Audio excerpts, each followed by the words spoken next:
Hello student. आज की class हमारी इरिगेशन इंजीनियरिंग की है। इससे पहले हम लोगों ने क्या देखा था? इससे पहले हम लोगों ने रन ऑफ देख लिया था और रन ऑफ कैचमेंट एरिया देखा था। रन ऑफ को प्रभावित करने वाले कारक को हमने देख लिया, कौन कौन से ऐसे कारक हैं जिससे रन ऑफ इफेक्ट करता है। आज हम लोग देखने वाले हैं बहुत इंपॉर्टेंट चीज़ जिसका नाम है, क्या नाम है? हाइड्रोग्राफ।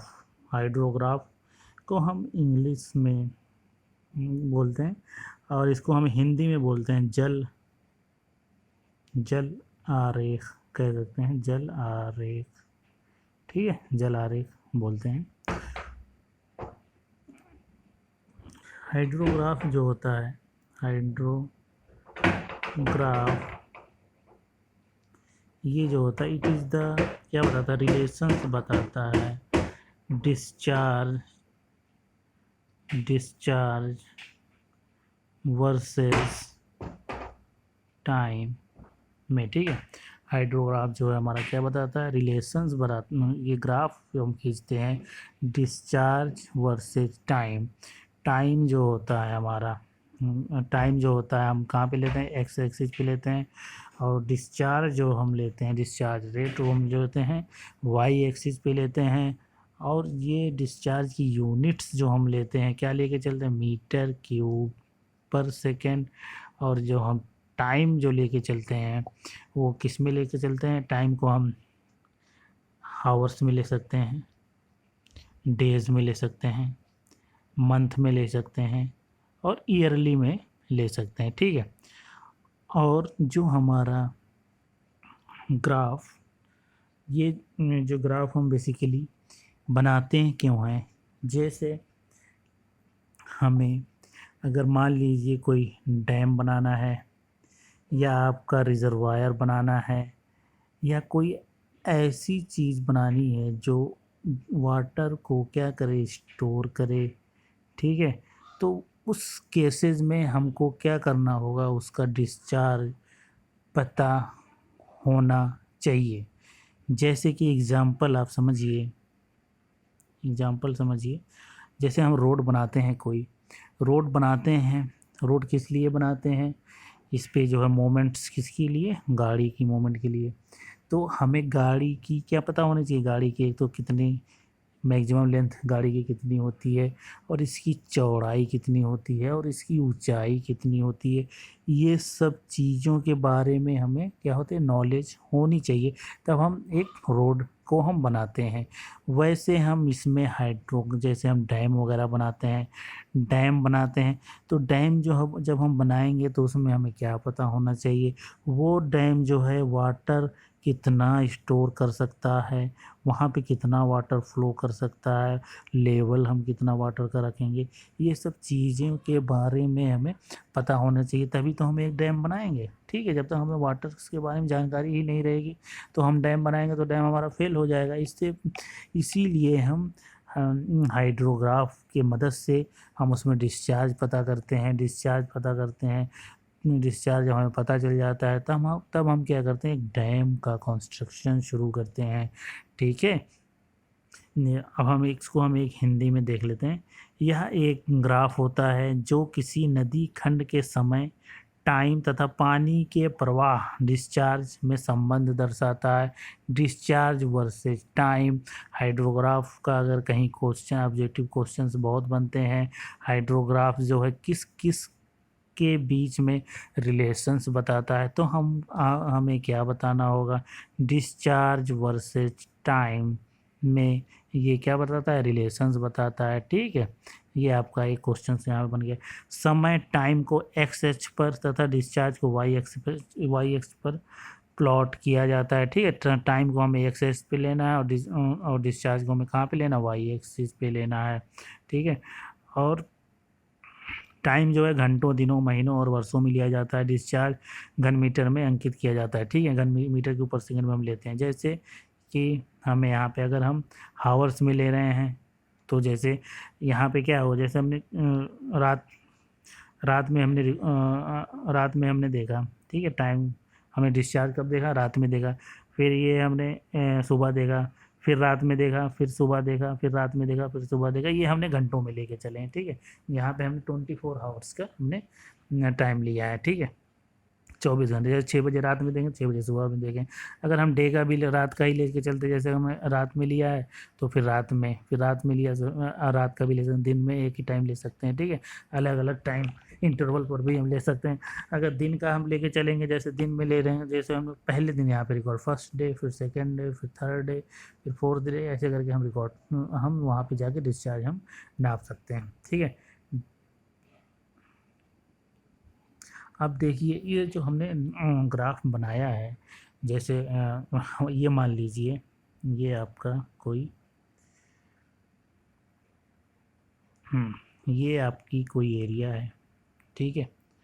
मान लीजिए यहाँ से कोई एक स्ट्रीम जा रही है, मेन स्ट्रीम से ये मान लीजिए कोई रिवर जा रही है, ठीक है। रिवर जा रही है, और इस एरिए में यहाँ पे हमने कोई एक पॉइंट, कोई स्टेशंस बनाया है, जिसको हम क्या बोलते हैं, गेजिंग स्टेशंस बोलते हैं, ठीक है। गेजिंग स्टेशन बोलते हैं। इसका क्या काम होता है, यहाँ पे हम डिस्चार्ज को मेजर कर सकते हैं, ठीक है। इस एरिए से यहाँ पे कितना डिस्चार्ज आ रहा है, यहाँ पे हम एक स्टेशन बनाते हैं, यहाँ पे हम डिस्चार्ज को नापते हैं, ठीक है। अब मान लीजिए यहाँ पे बारिश हुई, यहाँ बारिश हो रही, सारी एरिया में बारिश हो रही है। ये वाला जो हमने एक पॉइंट ये मान लिया है, एक लाइन हमने बना लिया है, ये हाइयर एलिवेशंस को दर्शाता है, ठीक है। एक हमने आइडिया से हाइयर एलिवेशंस ले लिया है। ये इससे ऊंचे स्थान, ये इससे क्या है, ऊंचा है।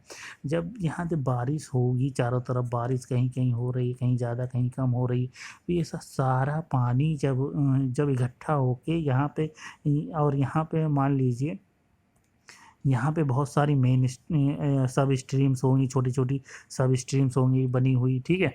सब स्ट्रीम बनी हुई होंगी। अब जब पानी, बारिश यहाँ पे हो रही है, बारिश यहाँ पे हो रही है, तो बारिश का पानी धीरे धीरे पहले कहाँ पे आएगा, पहले बारिश का पानी जो है यहाँ पे, जहाँ जहाँ पे ज़मीन पे पड़ेगा, तो वहाँ पे क्या होगा, कुछ लॉसेज वगैरह होंगे, जैसे कि इन्फिल्ट्रेशन लॉसेज हो जाएंगे।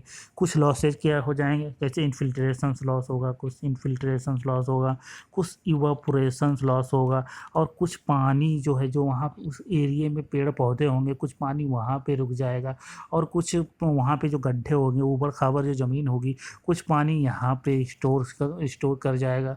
और जो पानी फ्लो करके इस रिवर या मेन स्ट्रीम में आएगा, ये कुछ पानी यहाँ से आएगा, यहाँ से आते आते यहाँ आया, ये मेन स्ट्रीम में आ गया, तो यहाँ तक जल्दी पहुँच गया ये पानी। अब यहाँ वाला पानी, यहाँ जो पानी, यहाँ का जो पानी है, यहाँ तक पहुँचने में क्या है, बहुत टाइम लगेगा, ठीक है। क्योंकि अब ये वाला पानी, यहाँ जो बारिश हुई, ये पानी जल्दी यहाँ पे पहुँच गया, ठीक है। और ये पानी थोड़ा लेट पहुँचेगा, जाहिर सी बात है, यहाँ से पानी जाने में कुछ यहाँ पे लॉसेज वगैरह होंगे, तो यहाँ फ्लो करने के बाद फिर यहाँ गेजिंग स्टेशन तक पहुँचेंगे, तब हम यहाँ पे मेजर कर लेंगे कि यहाँ का डिस्चार्ज कितना है। वो कैसे मेजर करेंगे, वो हम ग्राफ की मदद से, आइए आप लोगों को समझाते हैं, ठीक है। देखते हैं, जैसे कि फॉर एग्ज़ाम्पल यहाँ पे देखिए, जैसे हमने हमने मान लिया सुबह हम गए, रात में हमने देखा 6 PM पे कोई बारिश नहीं, 6 PM पे 0 बारिश थी, ठीक है। अब हम जैसे फिर हम सुबह गए, तो वहाँ पे हमने देखा कितनी बारिश हो गई, यहाँ पे इतनी बारिश हो गई थी, ठीक है। फिर हम रात में गए, यहाँ PM होगा, फिर हम रात में गए, फिर ये इतनी बारिश हो गई यहाँ पे, ठीक है। फिर यहाँ गए, फिर यहाँ गए, फिर यहाँ बारिश हुई, फिर इस वाले यहाँ पे गए, यहाँ पे हमने कोई बारिश नहीं हुई, यहाँ पे ग्राफ क्या होगा हमारा, डिक्रीज करेगा। फिर हम इस यहाँ पे गए, यहाँ पे क्या मैक्सिमम, हमें यहाँ पे जहाँ जो मैक्सिमम पॉइंट मिलता है, उसको हम क्या बोलते हैं, फ्लड हाइड्रोग्राफ या पीक डिस्चार्ज, जिसको हम बोलते हैं पीक डिस्चार्ज भी बोलते हैं, ठीक है। और इसको फ्लड हाइड्रोग्राफ बोलते हैं। तो यहाँ पे जो पीक मतलब फ्लड हाइड्रोग्राफ मतलब यहाँ पे अगर ये पीक पे पहुँच जाएगा, तो वहाँ पे क्या आएगा, बाढ़ आने की संभावना होती है। तो इसीलिए हम ग्राफ बनाते हैं, ग्राफ से हमको पता चल जाता है कि बाढ़ कब आएगी।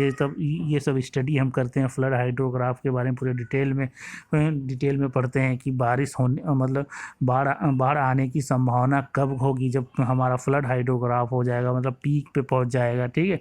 फिर ये ग्राफ धीरे धीरे क्या होता है, बारिश नहीं हो रही तो धीरे धीरे ग्राफ क्या हो जाता है, डाउन हो जाता है, ठीक है।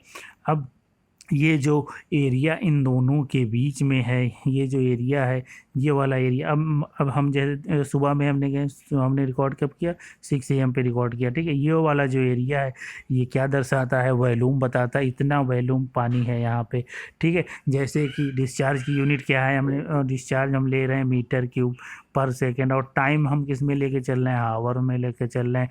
अब हावर को हम सेकेंड में चेंज कर लेंगे, सेकेंड में चेंज कर लेंगे तो ये कट जाएगा, ठीक है। तो क्या बचेगा, मीटर क्यूब बचेगा। मीटर क्यूब जब बचेगा तो क्या होगा, वॉल्यूम होगा, तो वॉल्यूम तो मिलेगा। ये क्या देगा, ये सारी एरिया क्या दे रही है हमें, वॉल्यूम दे रही है, volume of the discharge, volume of the water, कितना वाटर फ्लो, कितना वाटर है इस एरिया में, ठीक है, ये बता रहा है, ठीक है। इसीलिए हम इसको बनाते हैं, इसके बारे में हमें सारी डिटेल पता चल जाती है, ठीक है। फ्लड हाइड्रोग्राफ इसको हम बोलते हैं, ठीक है। ये जो ग्राफ बताया हाइड्रोग्राफ किस किस के चीज़ में बनता है, किस किस के बीच में बनता है, तो हम क्या बोलेंगे, डिस्चार्ज और डिस्चार्ज वर्सेस टाइम के बीच में बनता है, ठीक है। क्यों बनता है और टाइम कहाँ पे लेते हैं, टाइम एक्स एक्सिस पे लेते हैं और डिस्चार्ज वाई एक्सिस पे लेते हैं। ग्राफ का शेप कैसा होता है, कुछ इस तरह होता है, ठीक है। अब हम आगे देखते हैं इसका प्रयोग क्यों क्यों हम करते हैं, ठीक है। आइए देखते हैं हाइड्रोग्राफ का प्रयोग। हाइड्रोग्राफ का प्रयोग, ठीक है, यह नदी में बाढ़ के उतार चढ़ाव को दर्शाता है, ठीक है, जो मैंने बताया था। कर्व पर स्थिर सबसे ऊंची बूंद मैक्सिमम डिस्चार्ज दर्शाता है, जो सबसे हाईएस्ट पॉइंट था ना, ये वाला, ये हमारा ग्राफ था, ये वाला जो हाईएस्ट पॉइंट था, इसको हम क्या बोलते हैं, मैक्सिमम डिस्चार्ज बोलते हैं। इस पे क्या होता है, बाढ़ आने की संभावना बहुत ज़्यादा रहती है, ठीक है।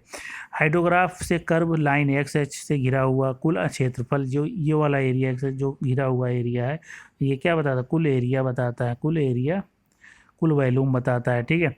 उस टाइम में पानी का कुल आयतन बताता है। जैसे यहाँ इस हमें 6 बजे रिकॉर्ड करना है, इस टाइम पे रिकॉर्ड करना है, तो ये जो पूरा एरिया होगा वो क्या है, वो उस टाइम में कितना वॉल्यूम है पानी का, ये बताता है, पानी का कुल आयतन बताता है। जैसे कि आइए थोड़ा ऊपर देख लेते हैं, ये है, जैसे हमें इस वाले एरिया में रिकॉर्ड करना है, अब इस एरिया में कितनी बारिश हुई, ये पता चल जाएगा, इतनी वॉल्यूम की बारिश हुई, इतना वाटर स्टोर है यहाँ पे, ये पता चल जाएगा ना। यहाँ पे क्या हम एरिया कैसे निकालते हैं, इसका और इसका मल्टीप्लाई कर देंगे, ठीक है, इन दोनों का, तो हमें क्या मिल जाएगा, वॉल्यूम मिल जाएगा, ठीक है।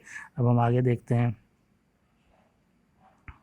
अब क्षेत्रफल उस टाइम में पानी का कुल आयतन बताता है। इससे जलाशयों, रिजर्वायर तथा उपलब्ध मार्ग, स्पिलवे से डिस्चार्ज रेट और आयतन ज्ञात किया जाता है। इससे हम जो हमारा रिजर्वायर है या स्पिलवे है, उससे डिस्चार्ज का रेट हम पता कर सकते हैं, वहाँ पे पानी का फ्लो किस रेट से हो रहा है, ये सब हम वहाँ पे निकाल सकते हैं।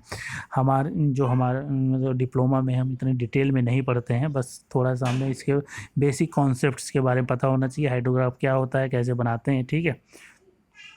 आज की क्लास में हमने क्या सीखा, हाइड्रोग्राफ क्या होता है, हाइड्रोग्राफ के क्या फ़ायदे होते हैं और हम कैसे बनाते हैं, ठीक है। और हम जो अब हमारी अगली क्लास होगी, इसमें हम देखेंगे यूनिट हाइड्रोग्राफ्स के बारे में, ठीक है। आज की क्लास हमारी यहीं पे समाप्त होती है, ओके।